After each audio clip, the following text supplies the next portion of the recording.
Es Marcos, de Barcelona, pero podría ser cualquiera, en cualquier otra parte. Se va a encontrar con algo que ocurre cada día en oficinas y hogares de todo el mundo.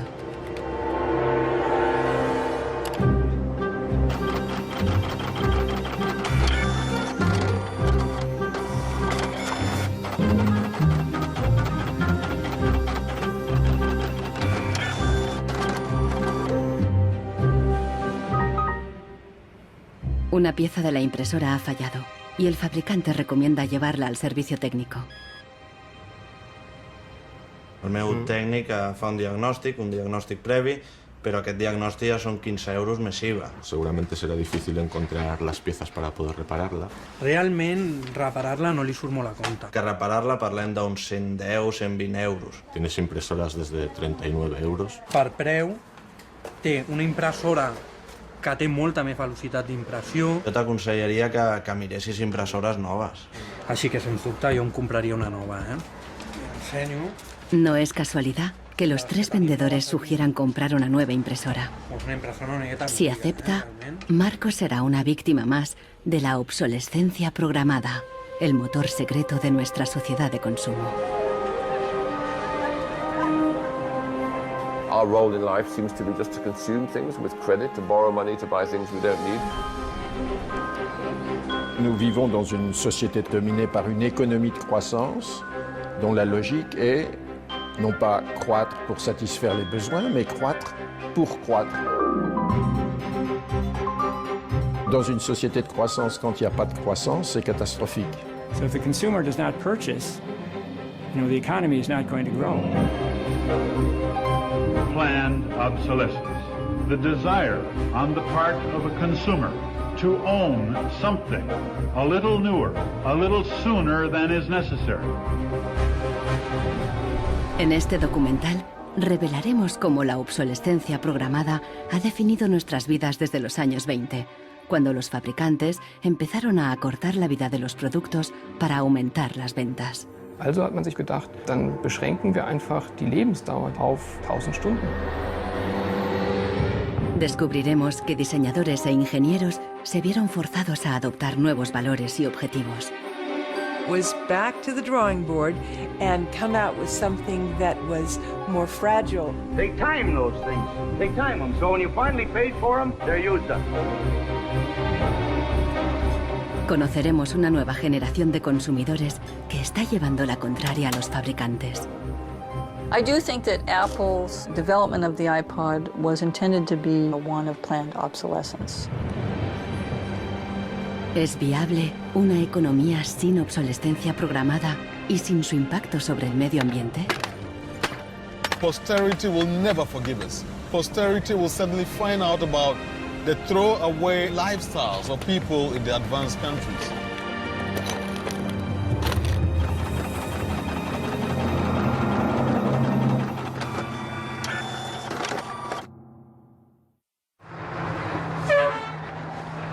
Welcome to Livermore, California, home of the longest burning light bulb in the world.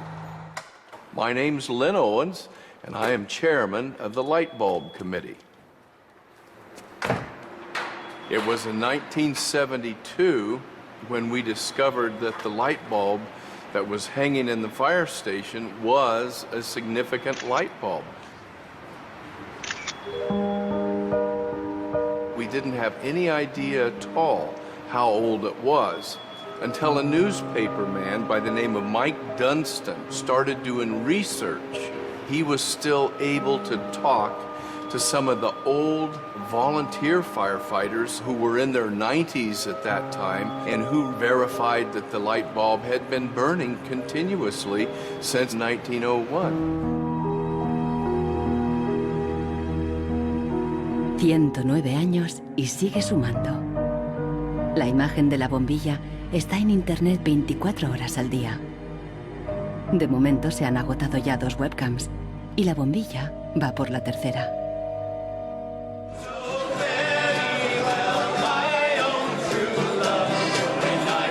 En 2001, cuando la bombilla cumplió un siglo, Livermore organizó una gran fiesta de cumpleaños al estilo americano. I think we were hoping if we would get 200 people, we'd be happy, and we ended up with 800 or 900 people showing up.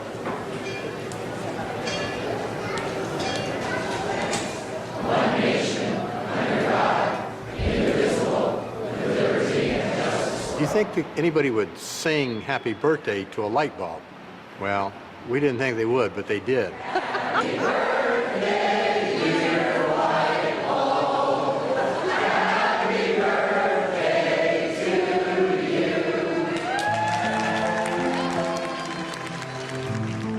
The origin of the bulb was, it was produced in a town called Shelby, Ohio, back around 1895, and put together by some very interesting ladies that I have some pictures of, and some gentlemen that invested in the company. The filament was invented by Adolphe Chaillet. He invented his filament to last.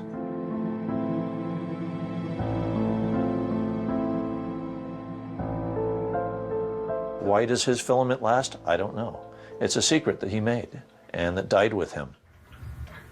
La fórmula para un filamento de larga duración no es el único misterio en la historia de las bombillas. Un secreto mucho mayor es cómo y por qué este humilde producto se convirtió en la primera víctima de la obsolescencia programada. Weihnachten 1924 war ein ganz besonderer Tag. In einem Hinterzimmer in Genf trafen sich einige Herren in Nadelstreifenanzügen, um einem geheimen Plan nachzugehen. Sie gründeten das erste weltweite Kartell, das sich zum Ziel setzte, die Glühbirnenproduktion der gesamten Länder zu kontrollieren und den Kuchen namens Weltmarkt unter sich aufzuteilen. Dieses Kartell hat den Namen Phoebus. Phoebus incluía a los principales fabricantes de bombillas de Europa y de Estados Unidos, e incluso de lejanas colonias en Asia y África.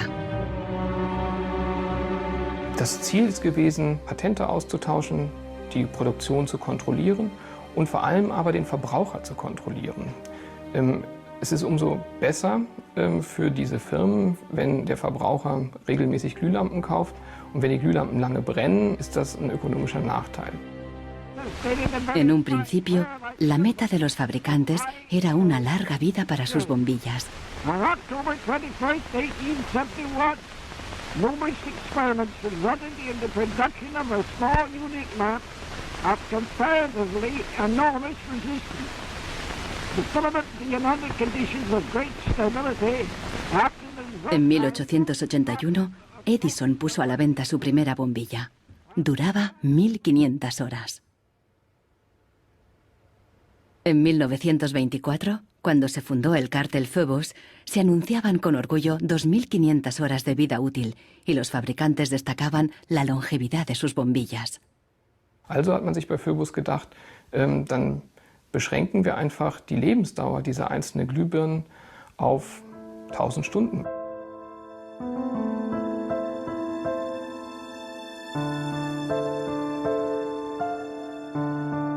(1925) wird ein entsprechendes Komitee gegründet, das 1000 Hour Life Committee, was sich zum Ziel setzt, auf technischer Basis die Lebensdauer der Glühlampen auf diese Brenndauer zu beschränken.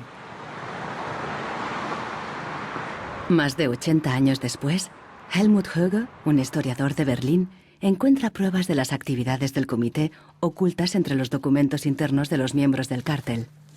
Empresas como Philips en Holanda, Osram en Alemania y Lámparas Z en España. Hier haben wir ein Kartelldokument, da steht, The average life of lamps for general lighting service must not be guaranteed, published or offered for another value than 1,000 hours. Presionados por el cártel, los fabricantes realizaron experimentos para crear una bombilla más frágil que cumpliera con la nueva norma de las 1000 horas.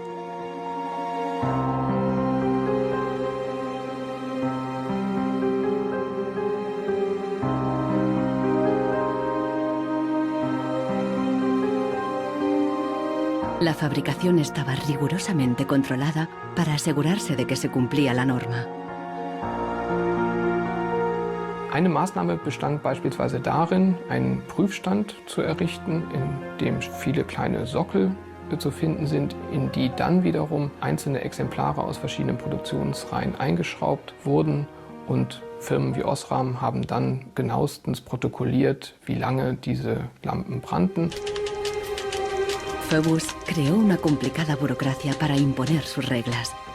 Los fabricantes eran multados severamente si se desviaban de los objetivos marcados.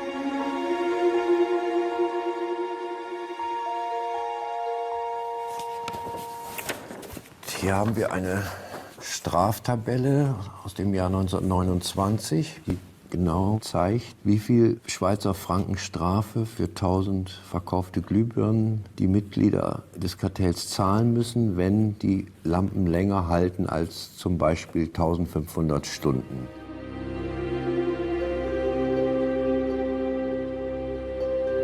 A medida que la obsolescencia programada surtía efecto, la vida útil empezó a caer. En solo 2 años pasó de 2500 horas a menos de 1500. En los años 40, el cártel ya había conseguido su objetivo. Una bombilla estándar duraba 1000 horas.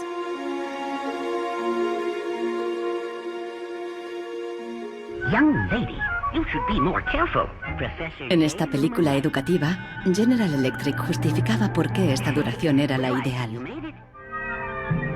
Just look at that filament. How long a light bulb lasts depends largely on how hot the filament is burned. Samples from every factory are tested to make sure that they're as good as we want them to be. I can see how this was very tempting in 1932.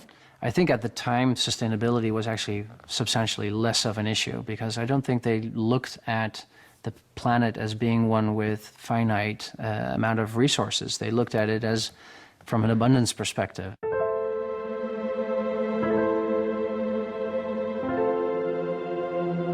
En 1942, el cártel salió a la luz. El gobierno americano demandó a General Electric y a otros fabricantes. Les acusó de competencia desleal, de fijar precios y de reducir la vida útil de las bombillas. Tras 11 años de litigio, el tribunal dictó sentencia en 1953. Entre otras cosas, los jueces prohibieron a General Electric y a sus socios limitar la vida útil de las bombillas.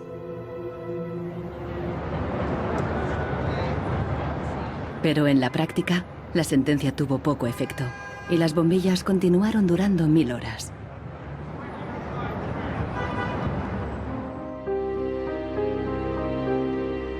En las décadas siguientes se patentaron docenas de nuevas bombillas, incluso una que duraba 100.000 horas. Pero ninguna llegó a comercializarse. Offiziell hat es ja Phoebus eigentlich nie gegeben, wenn auch diese Spuren der Öffentlichkeit nie ganz verborgen gewesen sind. Die Strategie dahinter ist, sich in bestimmten Zeitabständen immer wieder umzubenennen. Dann heißt es mal internationales Elektrizitätskartell, dann mal wieder irgendein anderer Name. Entscheidend ist, dass diese Idee als Institution natürlich weiter besteht. Ironically, the light bulb has always been a symbol for ideas and innovation, and yet it's one of the early and best examples of planned obsolescence. Nichols Fox vive en un lugar perdido en las montañas de Virginia. Aquí escribe sobre el impacto social de la tecnología y a veces se atreve con la poesía.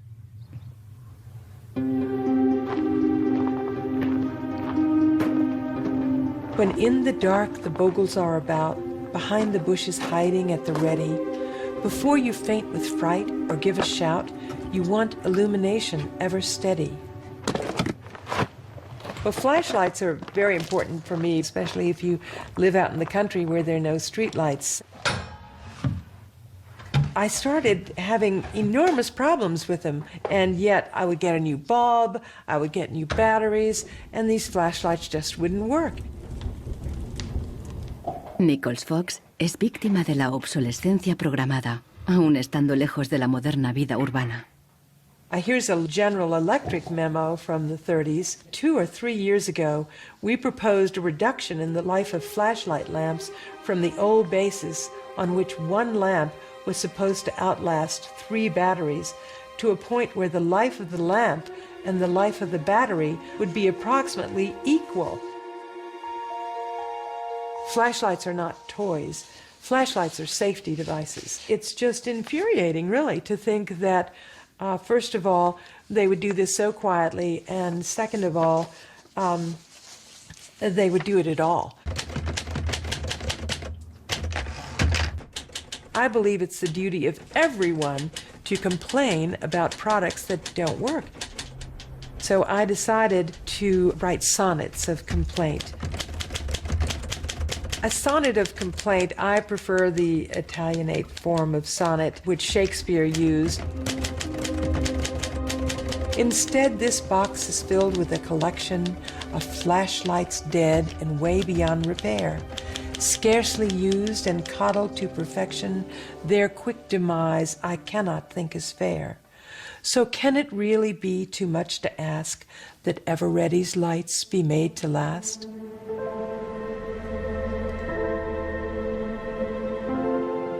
En Barcelona, Marcos ha ignorado el consejo de los vendedores de reemplazar la impresora. Está decidido a repararla, pero el manual ni tan solo menciona el problema. Buscando por los foros de internet, descubre que no está solo. Doncs hi ha molta gent als fòrums que té els mateixos problemes que jo, que té problemes a la impressora, no l'imprimeix, es bloqueja i no poden fer res. Passa amb diverses marques d'impressores. Ninguno de los cientos de mensajes ofrece una solución. Marcos está buscando una aguja en un pajar.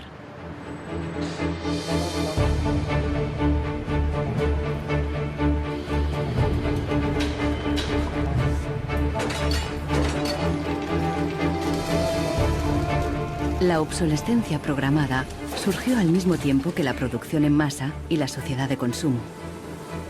The whole issue with products being made to last less long is part of a whole pattern that began in the Industrial Revolution, when the new machines were producing goods so much more cheaply, which was a great thing for consumers, but consumers couldn't keep up with the machines. There was so much production. Con la producción en masa bajaron los precios y muchos productos fueron más asequibles. Pero los fabricantes estaban preocupados. ¿Cuánto duraría esta bonanza? ¿Qué pasaría cuando todo el mundo lo tuviera todo? Ya en 1928, una influente revista de publicidad advertía: un artículo que no se desgasta es una tragedia para los negocios.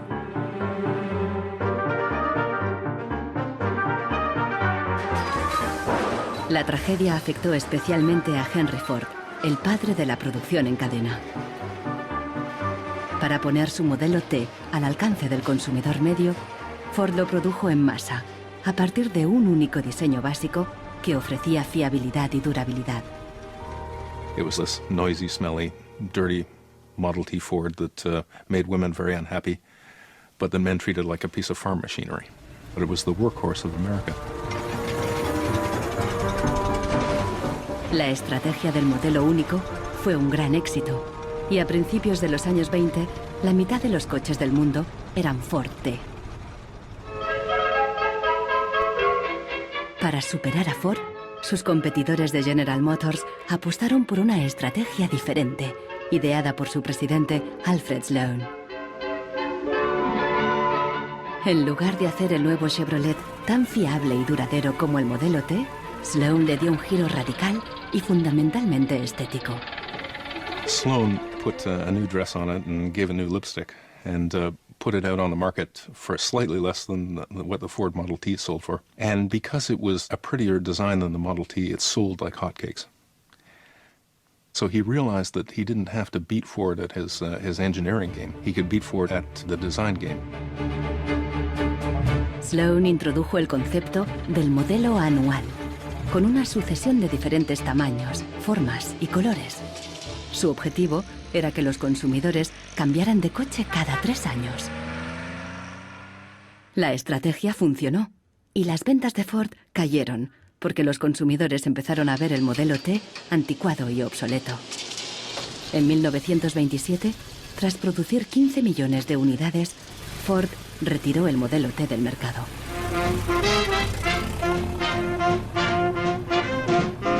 A partir de entonces, adoptó la misma estrategia que General Motors, con nuevos modelos cada año. La industria del automóvil creció como la espuma y aceleró la economía.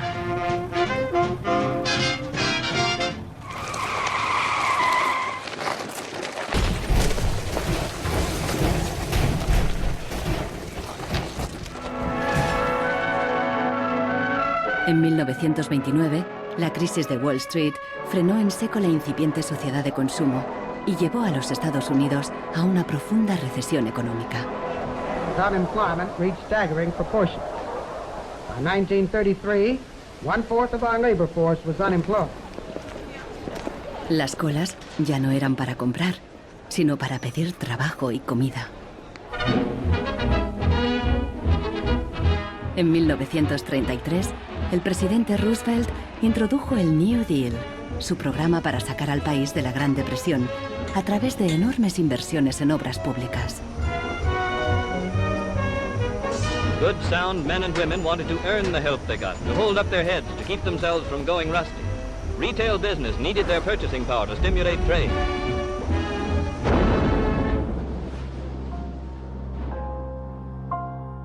Pero no todo el mundo confiaba en el New Deal. Desde Nueva York llegó una propuesta radicalmente diferente. Bernard London, un prominente inversor inmobiliario, sugirió salir de la depresión haciendo obligatoria la obsolescencia programada. Era la primera vez que el concepto aparecía por escrito. London planteaba que todos los productos tuvieran una vida limitada, con una fecha de caducidad, después de la cual se considerarían legalmente muertos.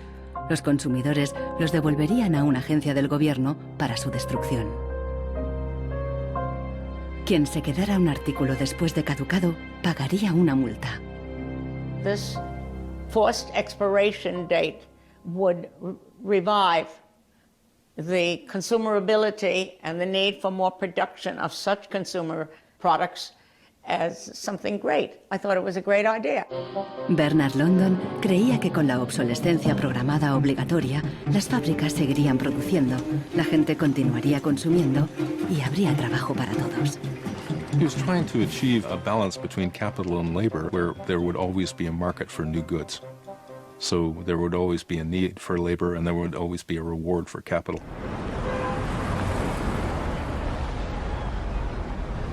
Giles Slade está en Nueva York para saber más sobre la persona que hay detrás de la idea. London era judío y llegó a Estados Unidos desde Europa del Este a principios del siglo XX. Entró en el negocio inmobiliario y ganó millones con numerosos proyectos de construcción por todo Nueva York. He was a man who was inclined to make money. He was a capitalist. But he was also a man who was a philanthropist. He looked out for the good of his fellow man. Participó en muchos proyectos de beneficencia, especialmente en escuelas para niños judíos pobres. No queda claro si con la obsolescencia Bernard London pretendía maximizar los beneficios o bien ayudar a los parados. Giles Slade se pregunta sobre sus motivaciones personales y ha localizado a alguien que le conoció. I have a picture of Bernard London and You do? Well, I think so, and I wonder Oh, if I don't believe I wonder it. if you'll be able to recognize him. He's there. Oh, in don't the... tell me which one he Okay, is. And okay. let's see. Ah, isn't that interesting? Yes. Definitely intellectual looking. And you met Bernard London in 1933. When I was about 16, 17, my dad and mother had this big Cadillac car, which was the size of a Zeppelin. Mother was driving like a chauffeur. Dad was in the front, and Mr. and Mrs. London were in the back of the big limousine. Dad said that Mr. London should explain his philosophy to me. He's a very interesting man. And he just told me in a few words that that was his idea to reduce the Depression. We were in an economic mess, worse than today even. He was obsessed with this idea. Like an artist is utterly obsessed with his paintings, you know. He actually whispered to me in the car, afraid that his theory might be too radical.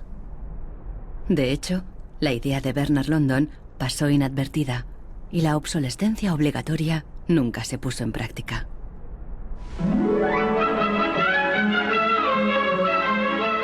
Veinte años más tarde, en los años 50, la obsolescencia programada resurgió, pero con un giro crucial. Ya no se trataba de obligar al consumidor, sino de seducirle. Planned obsolescence.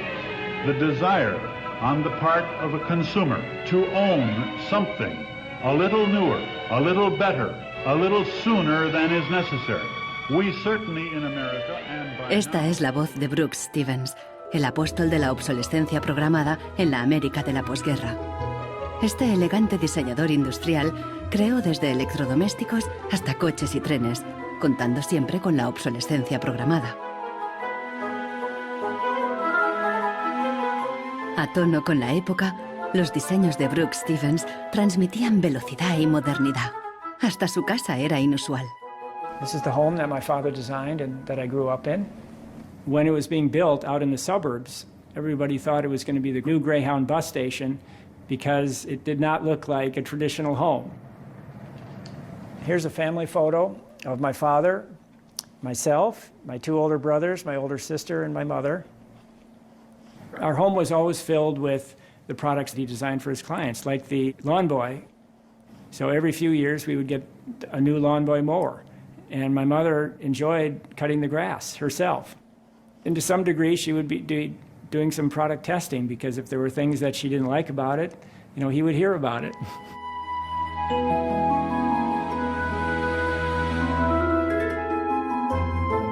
One of the most important things that my father felt always in designing a product is that it made a statement. He detested products that were bland and really did not, create any desire within the consumer to inspire the purchase.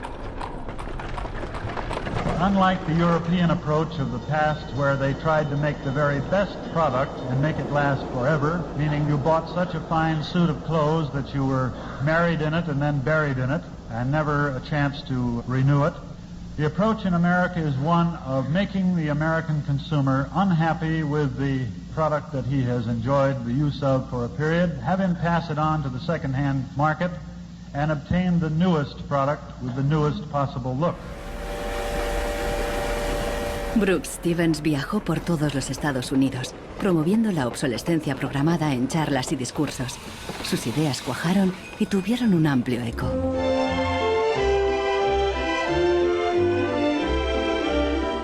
Women and men alike are increasingly interested in the look of things. They eagerly give their attention to what's new and beautiful and advanced. Oldsmobile's elegant golden rocket. Sports outfit by Pat Primo of Los Angeles.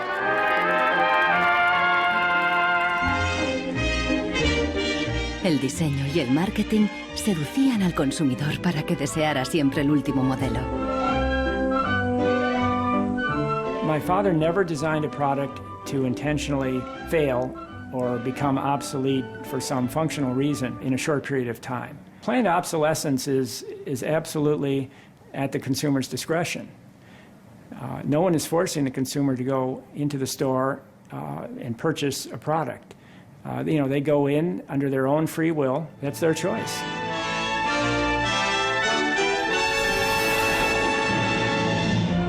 Libertad y felicidad a través del consumo ilimitado. El estilo de vida americano de los años 50 sentó las bases de la sociedad de consumo actual.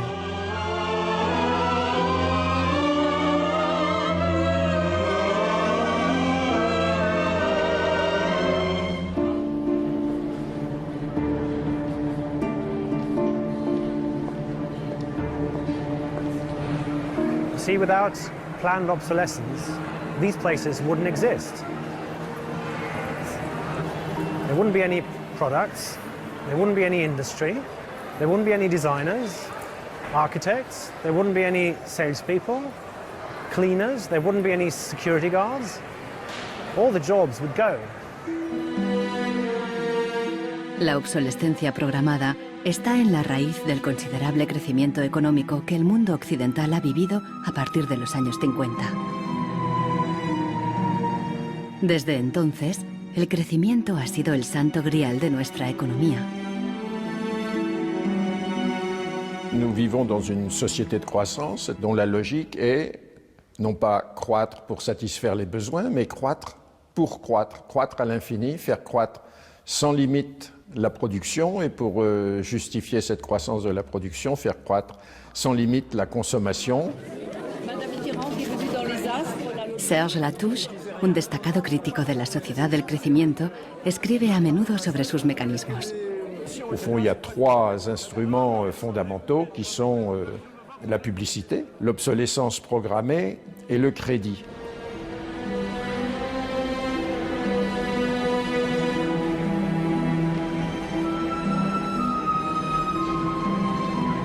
In the last generation or so, our role in life seems to be just to consume things with credit, to borrow money to buy things we don't need. That makes no real sense to me at all.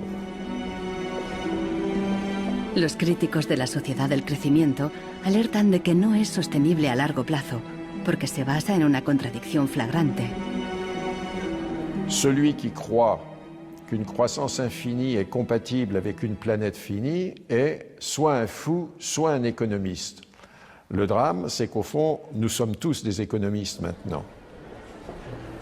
Why is it that a new product is created every 3 minutes somewhere in the world? Is this necessary? I think a lot of people have realized that things need to change when they're being told by politicians to go shopping or to start consuming as the best way to restart the economy. On peut dire qu'avec la société de croissance, on est embarqué dans un bolide qui désormais manifestement n'a plus de pilote, qui va à toute allure et dont on peut prévoir le destin qui est soit de se fracasser contre un mur, soit de sombrer dans un précipice.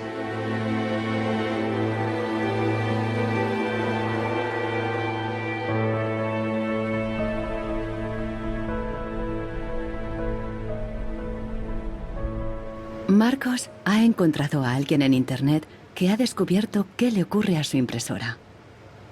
I tried to print a document and it said parts inside your printer require replacement, so I decided to do a little servicing of my own.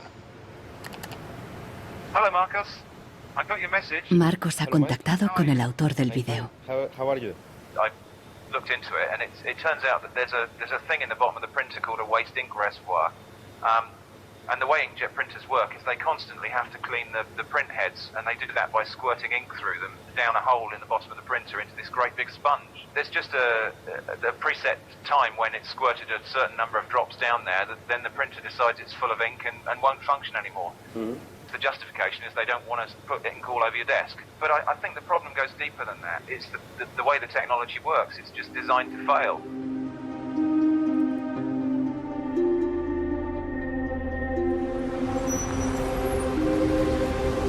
¿Es ético diseñar un producto para que falle?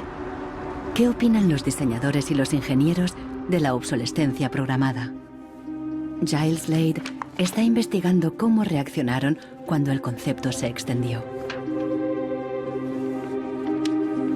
In the 1950s, there's a debate among engineers about whether or not they should be deliberately death dating products. And most of the debate is framed in a magazine called Design News. Las empresas querían que se acortara deliberadamente la vida útil de los productos mediante el diseño técnico.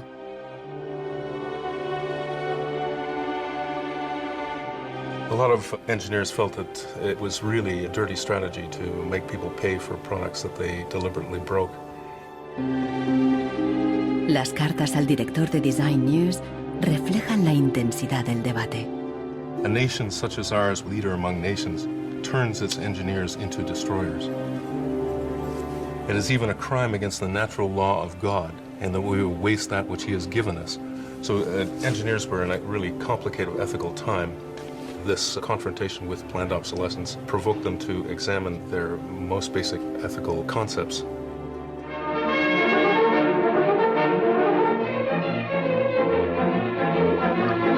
El dilema no se ventiló solo en las revistas de ingeniería. En un clásico del cine británico de 1951, un joven y emprendedor químico inventa un hilo que repele la suciedad y no se desgasta. El químico cree que ha conseguido un gran progreso.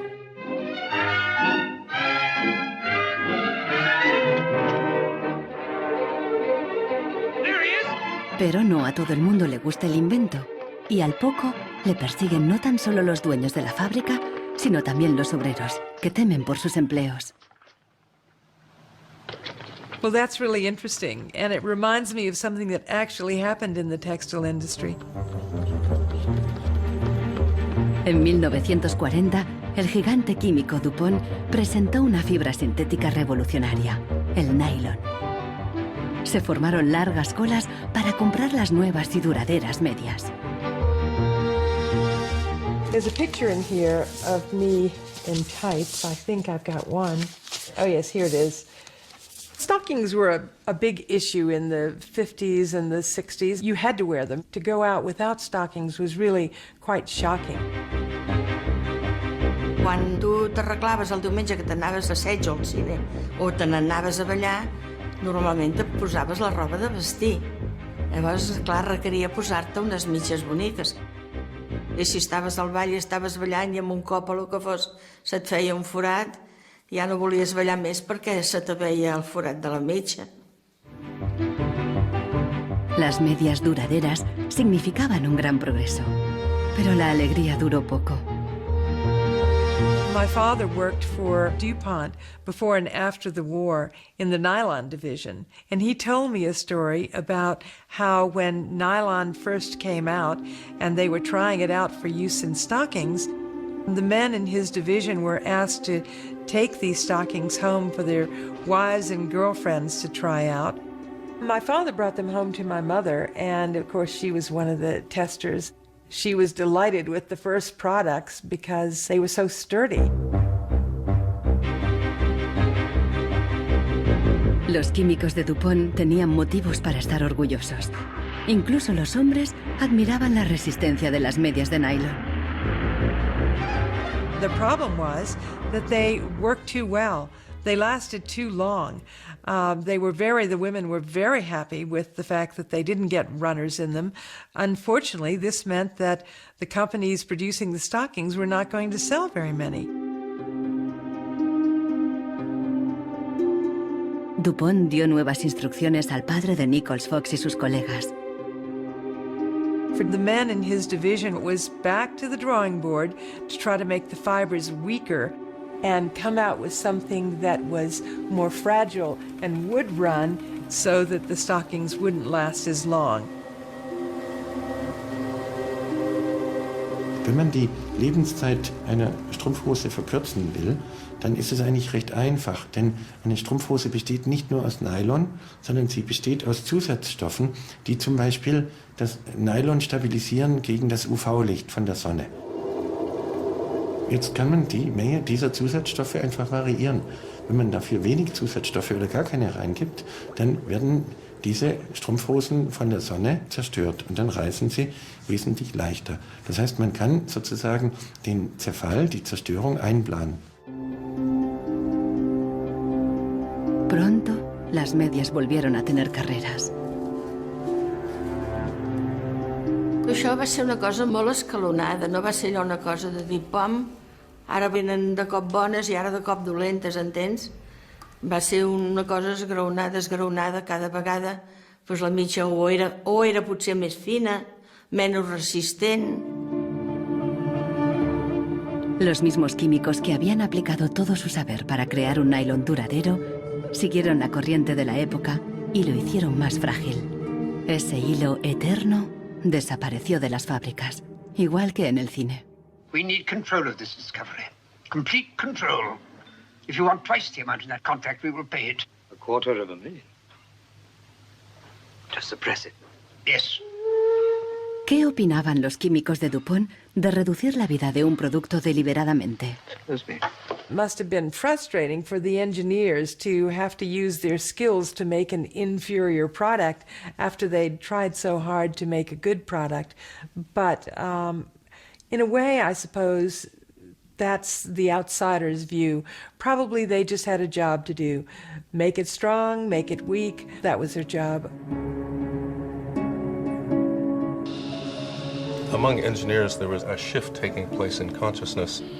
There was an old school of engineers who believed that they should make a permanent, usable product that would never break. And there was a new school of engineers that were driven by the market, who were clearly interested in making the most disposable product that they could. And this debate resolved itself by these new school of engineers taking over. So how often do you change your mobiles? 18 months. Once a year. Once a year. Once a year. Hoy en día, la obsolescencia programada se enseña en las escuelas de diseño y de ingeniería. Boris Knuth da clases sobre el ciclo de vida del producto, el eufemismo moderno de la obsolescencia programada. I went shopping for you. Got a couple of things. A pan, salt, shirt, another shirt. La ética ya no cuenta en un mundo empresarial dominado por un único objetivo: compras frecuentes y repetidas. And this is an old toaster. What I do, I pass these round, and you tell me what you think, how long it takes for them to fail, what the service life will be. Okay. Designers have to understand what company they work for. The company decides on a business model. How often do we want to renew our products, our offers? So this brief is given to designers, and designers have to understand and design the product in a certain way so it fits exactly the business strategy of the client they work for.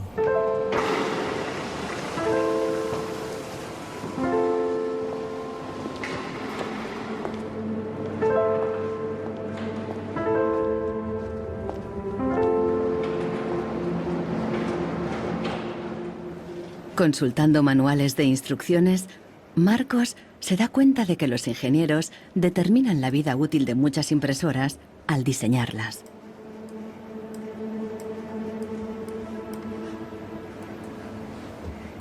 Lo consiguen colocando un chip dentro de la impresora.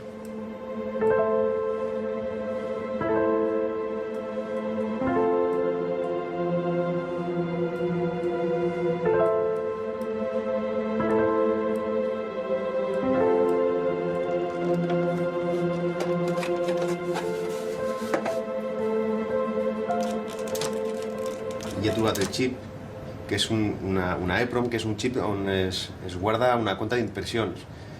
I quan s'arriba a una determinada compta és quan es bloqueja la impresora i deixa d'imprimir. Ahora que ha descubierto al culpable, Marcos intentará poner en marcha de nuevo su impresora.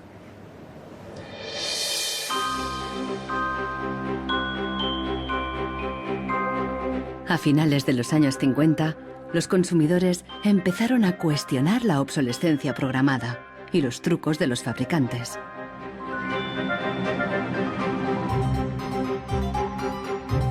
La Asociación de Consumidores de Estados Unidos puso a prueba la vida útil y la durabilidad de numerosos productos. La asociación publicó los resultados en su revista, de creciente tirada e influencia. También empezó a presionar para conseguir protección legal para el consumidor. 20 años después, la asociación ganó una importante batalla contra la obsolescencia programada al promulgarse las primeras leyes sobre la garantía.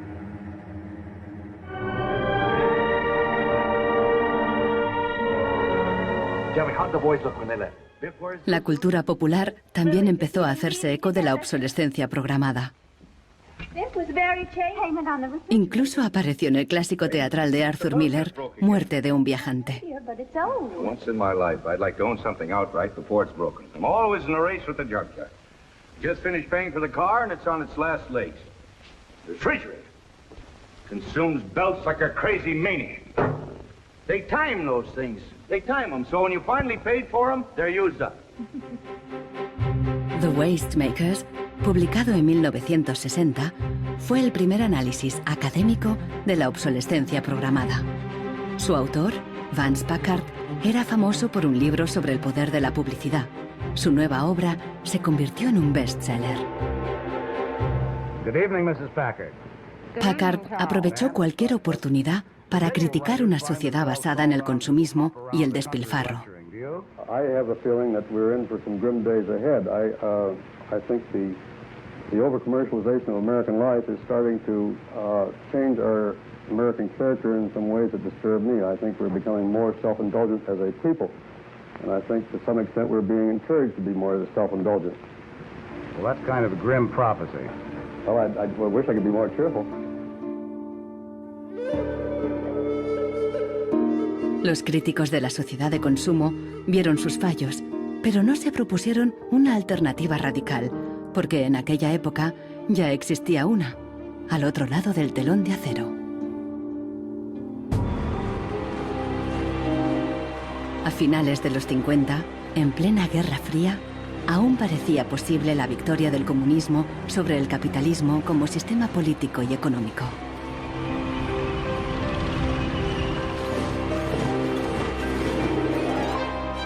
La economía comunista no se basaba en el libre mercado, sino que estaba planificada por el Estado. Era poco eficiente y sufría una falta de recursos crónica. En ese sistema, la obsolescencia programada no tenía ningún sentido. En la antigua Alemania del Este, la economía comunista más eficiente, las normas estipulaban que las neveras y las lavadoras debían funcionar durante 25 años. Hier dieser DDR-Kühlschrank, den habe ich 1985 gekauft. Der ist also mindestens 24 Jahre alt. Und die Glühbirne ist ebenso alt, habe ich noch nie ausgewechselt. Die ist also auch schon fast 25 Jahre alt. En 1981, una fábrica de Berlín Este empezó a producir una bombilla de larga duración. Da oben war die zentrale Prüfstelle für die Lebensdauer von Glühbirnen.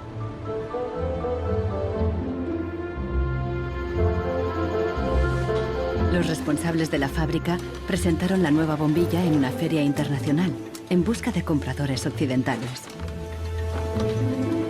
Als die ostdeutschen Glühlampenhersteller 1981 diese Langlebensdauerglühlampen auf der Hannoveraner Messe präsentierten, meinten ihre Westkollegen von Osram, ihr wollt euch wohl alle arbeitslos machen. Woraufhin die NAVA-Leute, Ingenieure, antworteten, nein, im Gegenteil, indem wir Ressourcen schonen und den Wolfram nicht verpulvern, behalten wir gerade unsere Arbeitsplätze. Los occidentales rechazaron la bombilla. En 1989 cayó el muro de Berlín. La fábrica cerró y la bombilla de larga duración dejó de producirse. Ahora solo se puede ver en exposiciones y museos.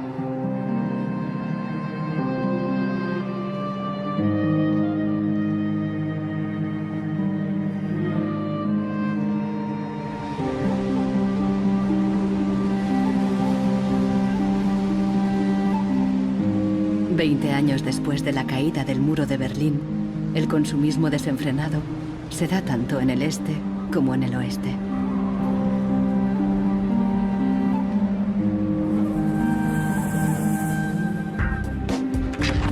Con una diferencia.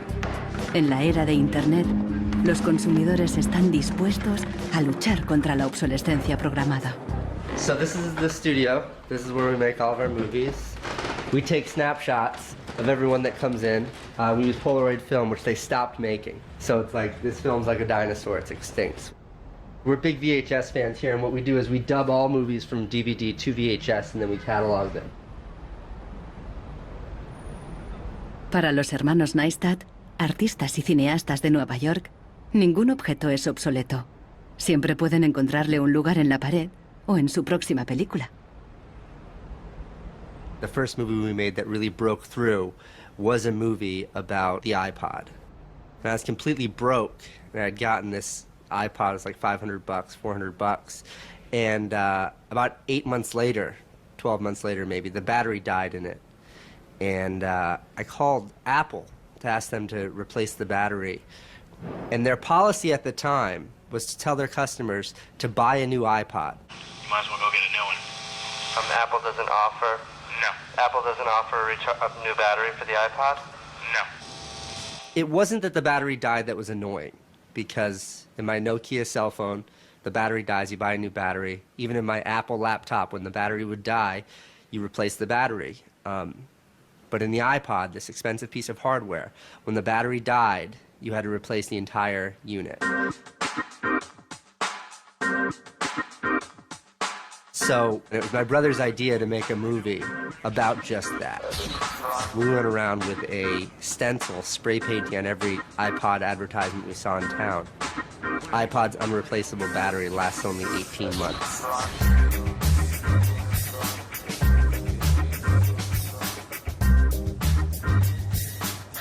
We put the video on our own little site, iPodsDirtySecret.com. In the first month, 6 weeks, it was at 5-6 million views. And the site went absolutely bananas. Una abogada de San Francisco, Elizabeth Pritzker, oyó hablar del vídeo y decidió demandar a Apple por el tema de la batería del iPod.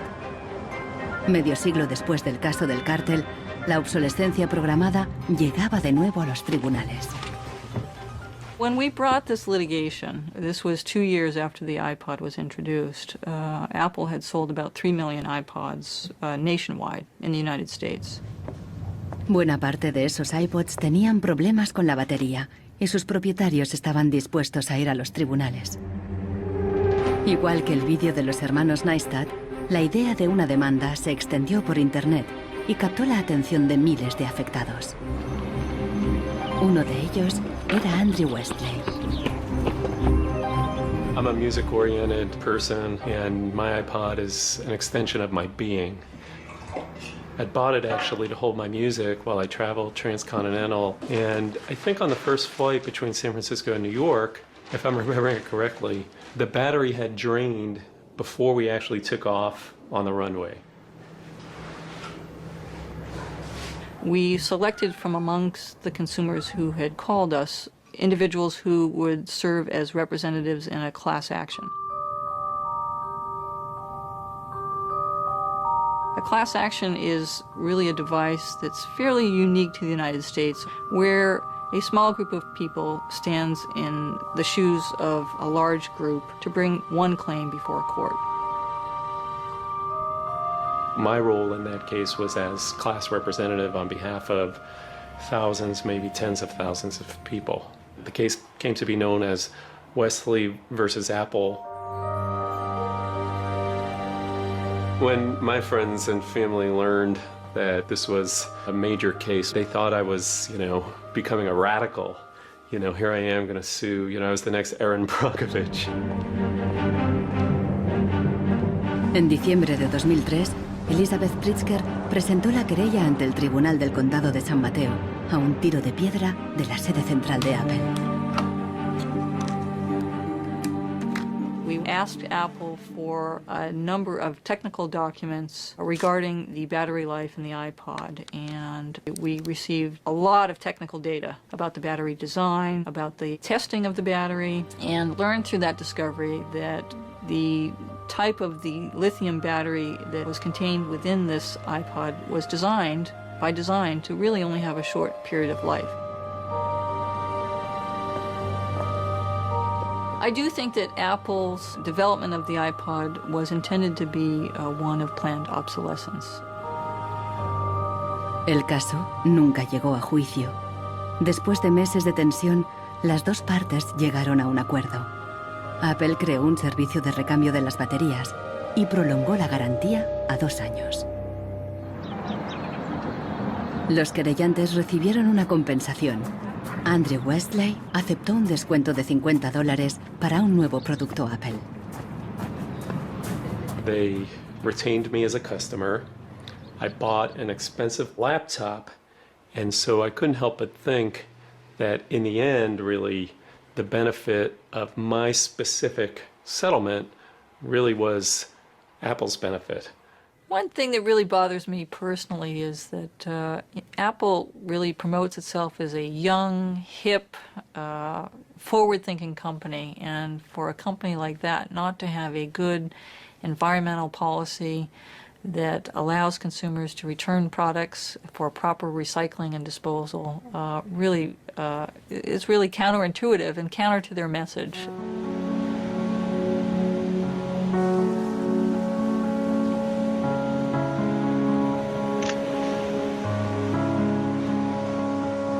La obsolescencia programada del tercer mundo, como Ghana, en África. It's been between 8 and 9 years now when I noticed that loads and loads of containers were coming to this country with electronic waste. We're talking about end-of-life computers, end-of-life television sets, which nobody wants in the developed countries. Un tratado internacional prohíbe enviar residuos electrónicos al tercer mundo. Pero los mercaderes usan un simple truco: declararlos productos de segunda mano. They pack the very good electronic items, usually 10 out of a 40-footer container, in front, and the rest, which is simply junk, behind. So once the custom officials open a container, you think it's loaded with very good electronic items that are functional and would work almost forever.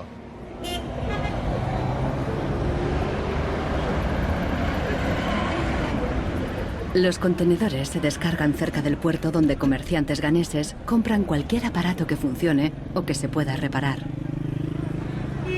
De aquí, los llevan a la capital, Accra. En Ghana, si algo se puede reparar, no se tira así como así. Andrew Obusu compra ordenadores de segunda mano de Europa y los repara. This machine is from Spain. I check this machine and then get to find out that the hard disk is not working. Then I change the hard disk, the one that's working. And then this one too, the fault was from the VGA. Yeah, I changed the VGA, it was working. If I find out where the fault is, it takes about 30 minutes, 20, 10. Obusu vende estos ordenadores a estudiantes, escuelas y pequeñas empresas. No entiende la mentalidad de usar y tirar de los países desarrollados. But here Africa, it's not easy. Before a fellow gets a computer, it's not easy. So that person will just throw it away. He will service it.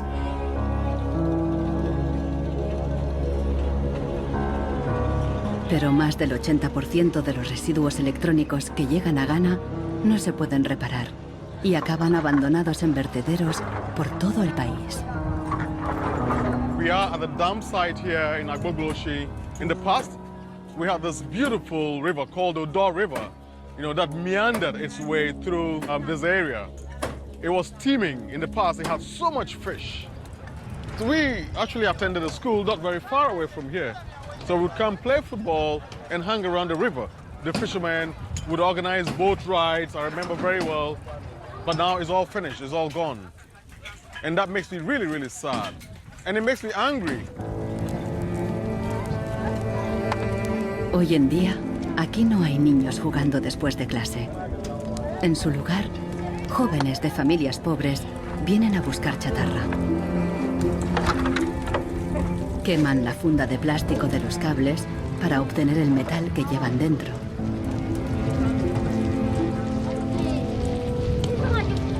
We get some from the computer, TV, and then the machines.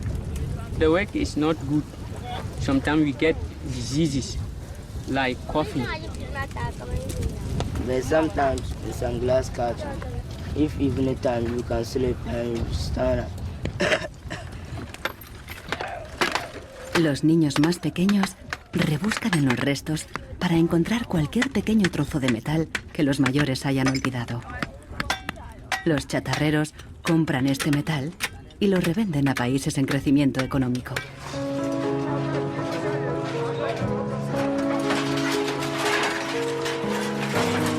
Actualmente, sus clientes principales son Dubái y China.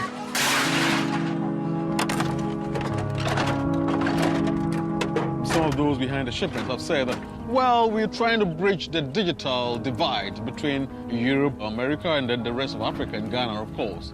But the reality is that these computers that are sent here simply do not work. There's no point in receiving electronic waste when you cannot deal with it, more so when you did not produce it and your country is being used as the world's trash bin.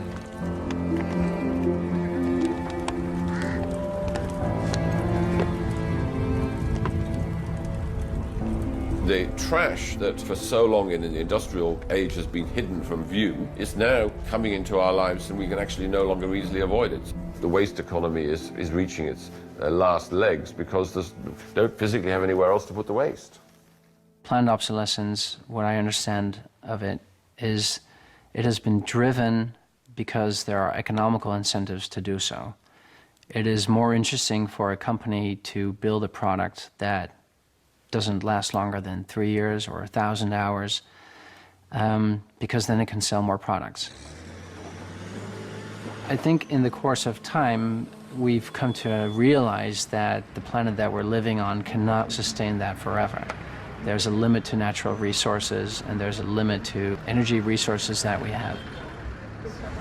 Posterity will never forgive us. Posterity will certainly find out about the throwaway attitudes, the throwaway lifestyles of people in the advanced countries.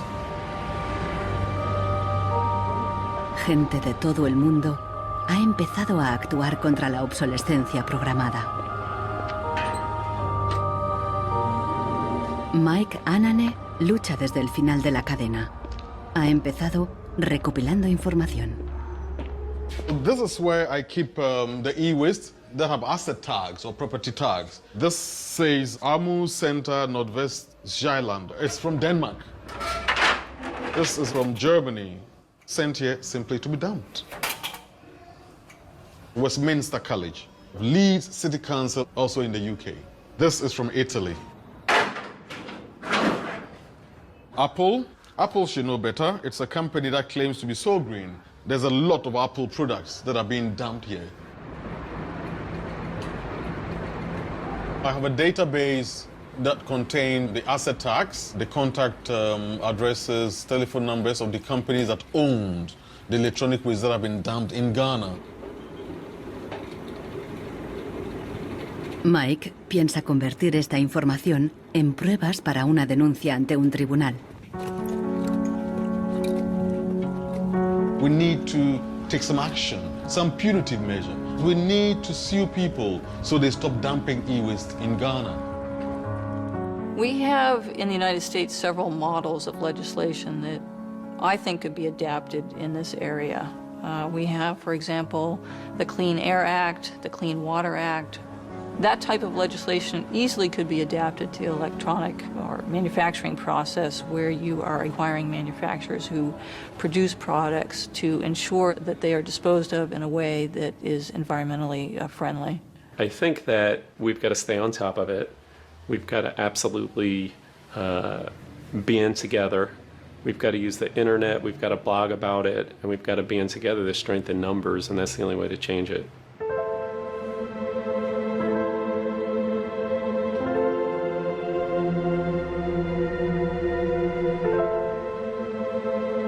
La fuerza creciente de las redes sociales está ayudando a Marcos con el problema de su impresora. Ha encontrado la aguja en el pajar, en Rusia. Una web parece ofrecer un software gratuito para impresoras con un chip contador. El programador se ha tomado la molestia de explicar su motivación personal. It stops printing and says some cryptic message. What parts inside your printer require service maintenance. This happens due to bad construction. This is their business model. Not a good one for user and environment. So I looked and found a way to make user-friendly software to allow active users resident in pad counter. Marcos no sabe qué puede pasar, pero decide bajarse el software de todos modos. Desde un pequeño pueblo en Francia, John Zacara lucha contra la obsolescencia programada, ayudando a gente de todo el mundo a compartir ideas de negocio y de diseño. In all poorer countries, things are repaired automatically. The notion you throw a product away just because it breaks for some reason is completely unknowable and unthinkable, actually, to somebody in the south. In India, there's an actual word, jugaad, to describe this tradition of being able to fix things pretty much regardless of the complexity of it. We try to find people who are actively doing projects in the world rather than just talking about things or making abstract statements about how awful things are or what has to be changed.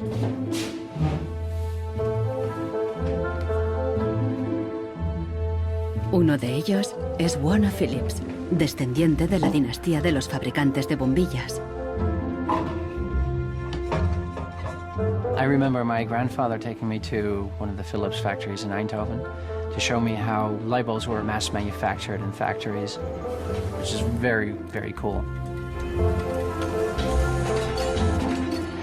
Casi un siglo después del cártel de la bombilla, Warner Phillips sigue la tradición familiar, pero con una perspectiva diferente. Fabrica una bombilla LED que dura 25 años. That means that you can use the same materials once in 25 years rather than once every year. That means that you don't have to transport the product every year, but only once in 25 years. Para él, no es contradictorio fabricar productos de larga duración y dirigir un negocio rentable. It's not like there's a green world and there is a business world. I think business and sustainability go hand in hand. It's actually the best basis to build a business on. And the only really real way to do that, I believe, is to factor in the true costs of the resources that have been used, but you also look at the energy consumption. You also look at the indirect energy consumption of transportation.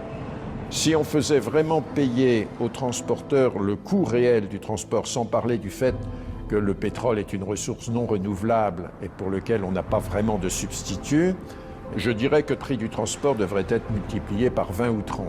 Avec un prix du kilomètre transporté multiplié par 20 ou 30, ça changerait beaucoup de choses. Una simple bombilla sería mucho más cara si su precio incluyera todos los costes ocultos, materias primas, emisiones de carbono y el impacto ambiental de la producción y el reciclaje. If you factor all of that into every product that you manufacture, then there will be huge incentives for manufacturers and entrepreneurs all over the planet to make products that last forever. También se puede luchar contra la obsolescencia programada replanteando la ingeniería y la producción de los productos. Un concepto nuevo, de la cuna a la cuna. Afirma que si las fábricas funcionaran como la naturaleza, la propia obsolescencia quedaría obsoleta. Wenn man über Umweltschutz redet, meint man bei uns immer sparen, verzichten, vermeiden, reduzieren, Nullabfall, weniger schädlich. Wenn man sich die Natur aber im Frühling anschaut, ein Kirschbaum, kein Sparen, kein Verzichten, kein Vermeiden.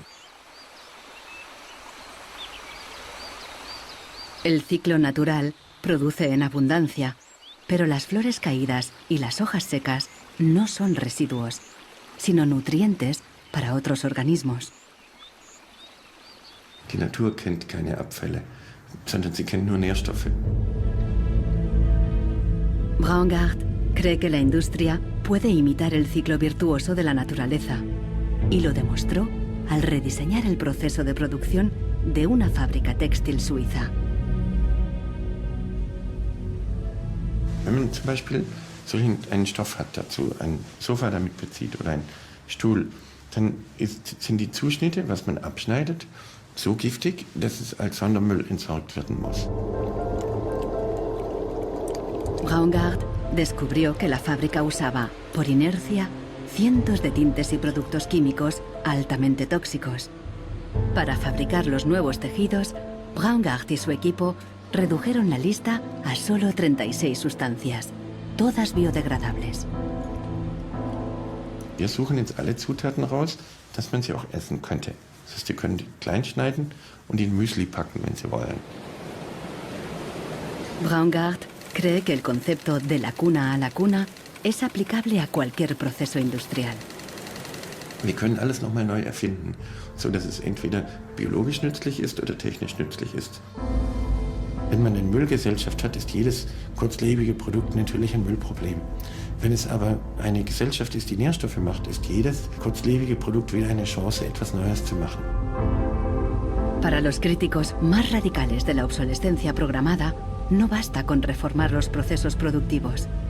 Quieren replantear nuestra economía y nuestros valores. C'est une vraie révolution. C'est d'abord une révolution culturelle, parce que c'est un changement de paradigme, c'est un changement de mentalité. Esta revolución se llama decrecimiento.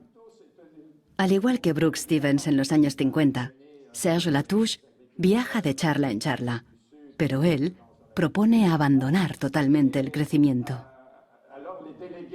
La décroissance, c'est un slogan provocateur qui a pour fonction de rompre avec le discours un peu euphorisant de la croissance possible, infinie, soutenable, et donc pour marquer la nécessité de changer de logique, de sortir de cette logique de la démesure.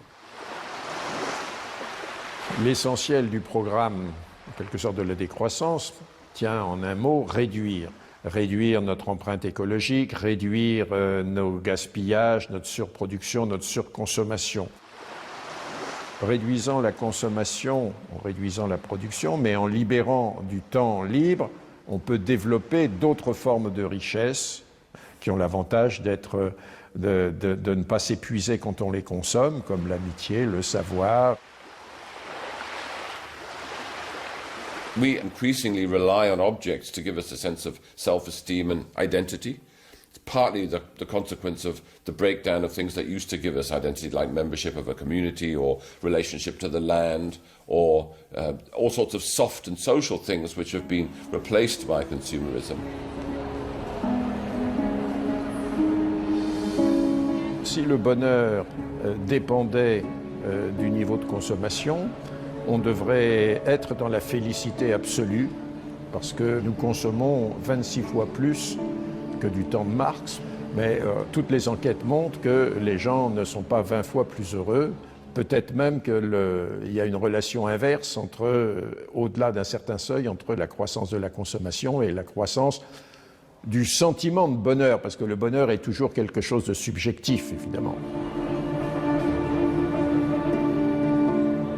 Los críticos del decrecimiento temen que destruirá la economía y nos llevará de vuelta a la Edad de Piedra. Revenir à une société soutenable, c'est-à-dire une société dont l'empreinte écologique ne dépasse pas une planète, eh bien, ça n'est pas revenir à l'âge de pierre, c'est revenir, toutes choses égales d'ailleurs, pour un pays comme la France, aux années 60. Ça n'est pas vraiment l'âge de pierre. On peut dire que la société de décroissance réalise la vision de Gandhi qui disait le monde est assez grand pour satisfaire les besoins de tous, mais il sera toujours trop petit pour satisfaire l'avidité de quelques-uns.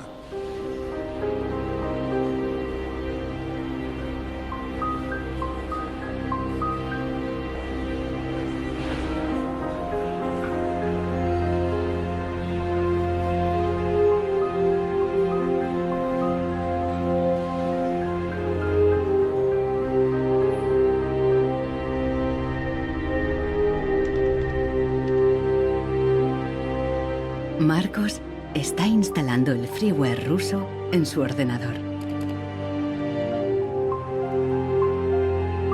Con el nuevo programa, puede poner a cero el chip contador de la impresora. La impresora se desbloquea inmediatamente.